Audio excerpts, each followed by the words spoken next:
Some things happen obviously toward the end, but I know that you have probably a list of things that come to mind for good and bad. So what are your thoughts as first term ended? Oh, I appreciate the question. Having been mayor for 2 years, heading into my third year, my second term, I've had a chance to reflect on my first term, and I think probably one of the biggest changes has been the change in leadership across the board. We have a new fire chief, new police chief, new city solicitor who is the general counsel or lawyer for the city, a new CFO, a new community development director, a new public works director. And if you think about that's a lot of personnel changes at the uppermost management levels of the city. And I'm really proud of the team we've assembled. We're pulling in the same direction. We're tackling the financial issues of the city. We're tackling the infrastructure issues. And we couldn't have made the progress we've made without the team we've had in place. So I'm pretty proud of the folks we have.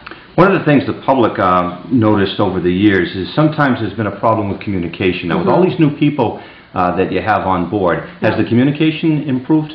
Among the different departments and so on? Yeah, and I think part of that is a style issue in terms of the mayor. My style is I'm all over the place. I was at the water treatment plant on Monday talking to the worker, talking to the project manager.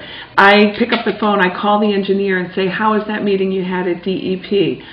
So for my purposes, the communication is very good because that's my management style, is management by walking around.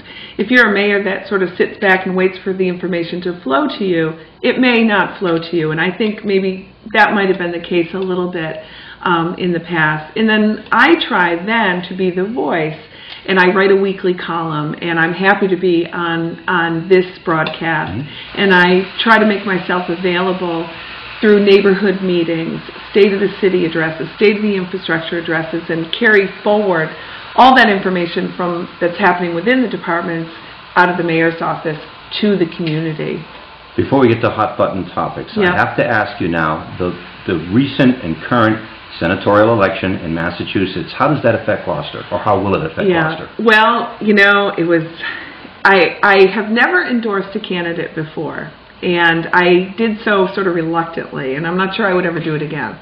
So my first phone call after Brown won was to Senator Tarr, who is our Republican senator. And I said to Bruce, Bruce, Carolyn Kirk here, need access to the new senator on behalf of the city. And we had a great conversation. So I think that, first of all, it means we will have a senator in the U.S. Senate that will support the city of Gloucester, and I know Senator Tarr will make sure that that happens. So we're very fortunate to have both of them really aligned. That's interesting you bring up Senator Tarr, because obviously he's done so much for the city and the local community. Yeah. But Senator Kennedy knew a lot of Gloucester people. Yeah. He was quite close to Gloucester. Yeah. I don't think that there was anyone who could step into Senator Kennedy's shoes. Whoever was going to be his successor was going to have a learning curve of tapping into the local communities and really getting to know the people and the issues. And so I think that's what we can ask for at this point, is someone who has an open mind, who's willing, and to learn about our issues. Issues around the fisheries, issues around our infrastructure, homeland security issues, which are being raised now with the offloading of LNG gas from targeted terrorist havens. And you can see those ships right off the harbor there, right off the boulevard. Yeah. All right, let's talk a couple of things now about issues that maybe have carried over from your last administration to now, starting with the water problem, or how it's being worked on. Yeah, the water problem is, problem really doesn't do it justice. It's an emergency. We have serious infrastructure failures in the city, and the problems have been identified over a long period of time, and it's been through the neglect of city leadership to really handle the problems. I have a report from 1999 on the water plant. I have a report from 2003, 2006. They all say the same thing, and in 2009 it blew up. It was, if you follow that progression, it really wouldn't come as no surprise. But it happened. It's gotten everyone's attention. We've secured an $8 million authorization. 2 had previously been authorized. Now we got a new $6 million authorization from the City Council. The project for the Babson water treatment plant is underway. It needs to be completed by July 1st, and we're monitoring it every single day for progress and where we're at on that project schedule. We will go to voluntary water conservation measures in the city starting immediately. It's, you know, when it's snowing out or raining out, it's not as important, but as soon as the weather starts to clear, we need to make sure we have sufficient reservoir levels for West Gloucester to carry us through until Babson is back online.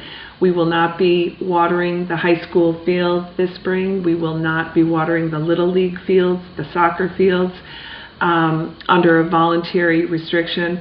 If we have to, we'll move to mandatory watering ban, which is more of a hardship, and we're securing the contingency plan and arrangements to go to Manchester, Essex, and Rockport if we have to. And believe it or not, Rick, we may have to go to Beverly and Salem for water.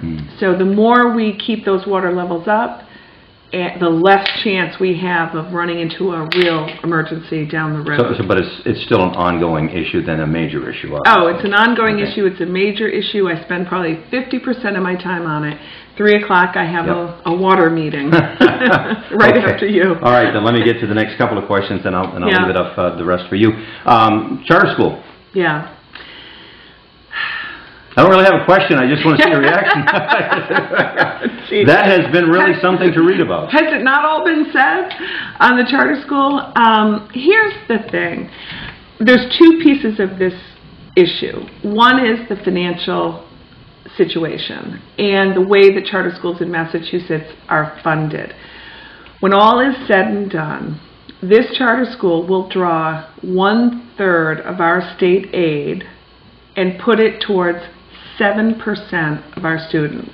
So 1/3 of our state aid for education is going to go to 240 students. We have another 3,400 students we have to worry about. And that is my